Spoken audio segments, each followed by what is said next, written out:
Well, you guys come here for the truth and you know that I give you the truth, and I know this video might get a lot of thumbs down and hate spewed in the comments, but I honestly don't care because you guys deserve the truth. I'm not going to just lie to you all and say Elon poops gold nuggets, and contrary to the Tesla bull, I'm not drinking Elon's sweat either. And yes, security is on high alert looking out for that crazy guy. But I will give you the reality of Elon and how he affects the stock, not just with all the Twitter drama, but there is more than that, and it's not all sunshine and roses, guys, I'm sorry. And even more importantly than that, we will discuss exactly how to deal with it in regards to your Tesla shares so you have a deep understanding of this and can make the right move for you. So make sure you gently tap that like button and subscribe to this channel if you like the truth without the hype. So let me be very clear and upfront.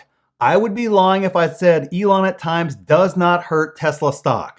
Any YouTuber or a media personality or anyone else that says Elon never hurts the shareholders is either more blind than a Tesla bull is, or is just trying to be a Tesla pumper because you can build a massive audience doing that. But I ask that you watch all the way through until the end before jumping in the comments and blasting me, and really give this some honest thought and hear the entire thing all the way through.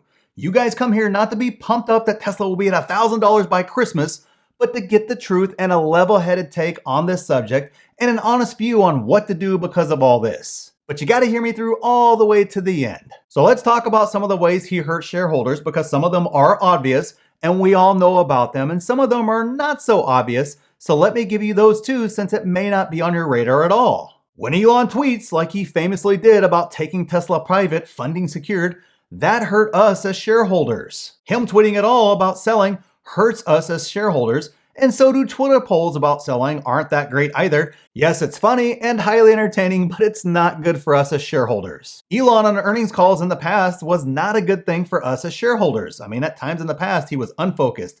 Other times he goes off on tangents, and other times instead of communicating to the layperson, which is his job to do as management, he talks right over everyone's head, and that's not good for us as shareholders. Elon getting involved in politics is not good for us as shareholders. And that actually goes for every CEO of any publicly traded company, regardless of which party they support. I mean, don't get me wrong, Wall Street is definitely part of the Green Party, and they want gridlock in Washington and could care less if it's blue or red as long as it produces green for them. That's what I mean by the Green Party, guys. They want money. And guess what? Both parties produce plenty of green in spades for Wall Street. But Elon jumping into politics has hurt Tesla stock because politics in the US is so divisive right now. It is perceived, and sometimes it's true, sometimes it's not, but it's at least perceived that your product could see demand slow if you take a hard political stance. Now, I'm not saying it's fair or right. It's just the reality of how investors view it. Even if it doesn't turn out to be true, investor perception a lot of times does not match what's actually going on. Making the decision to buy Twitter has hurt us as shareholders, no doubt about it.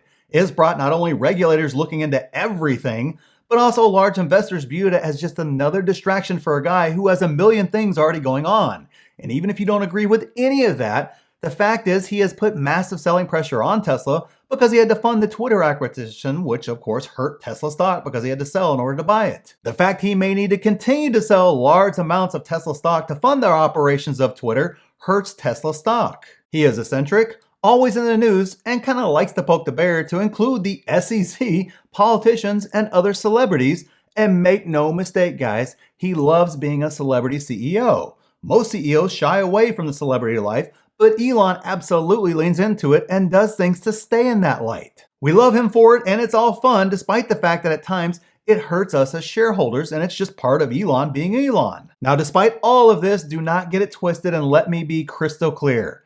Tesla is not to this point without him, and if he dies tomorrow, the stock tanks, guys. I'm sorry. This isn't Apple when Steve Jobs died. Tesla is still very reliant on the drive and the brilliance that Elon brings to bring those big numbers in the future. Now, they're going to get there one day. There's no doubt about it, but that day is not today. But there is a secondary effect that didn't matter when Tesla was a small cap stock, but now it is a mega cap category, so it matters a lot, even if we don't think it's fair. And that is Elon's antics turn off big money, large funds, and other institutional investors, and that is critical to us as shareholders. So what, you may say, screw them, we don't need them. Well, that's not true at all. You do need them if Tesla is going to be a $3 trillion, $5 trillion company or more one day. Now, yes, performance always eventually wins out on Wall Street, and they will overcome all that. Even if it's begrudgingly, they will get over it.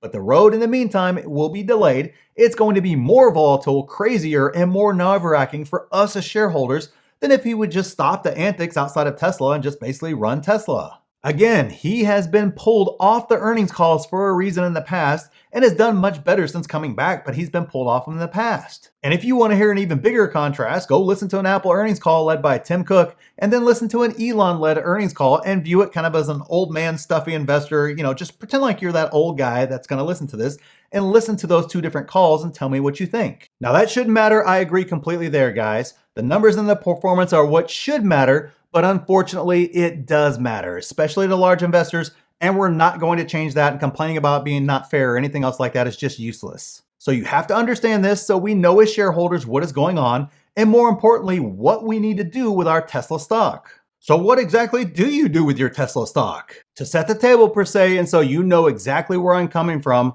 I own Tesla stock. I have no short positions on any stock, much less Tesla. And I added Tesla multiple times over the past year plus, despite having a full position, and I bought more last week, and if it goes on a big discount again from my price target, I will add more Tesla shares. However, you don't buy this stock if you're looking for price movements to make sense and are just kind of smooth and even keeled. It's like being on a roller coaster in the dark. You basically got euphoric highs, scary drops, long periods of frustration with no movement, and then sudden violent FOMO-inducing runs, and other times panic selling inducing falls. And most of the time, these happen on just kind of an odd piece of news or a tweet, or just it's a boring Tuesday, so let's spice it up and Tesla goes wild. Record revenue, margins, and profits, 10% drop in the price, no problem. Rumor of a deal with a local hot dog stand to give Tesla owners 50% off a hot dog on Tuesdays, and the stock runs up 20%. It moves like no other large cap stock I have ever seen, and I've been doing this for over 20 years, guys. So you have to understand this dynamic. Understand Elon being Elon is not great all the time for us as shareholders, and he can cause Tesla to tank in the short term. But the same man is also the reason why the stock will recover to make unbelievable record highs in the future, so you cannot have one without the other. You just have to understand this dynamic and know that when he gets a wild hair, it may give us a discount and it's time to go shopping.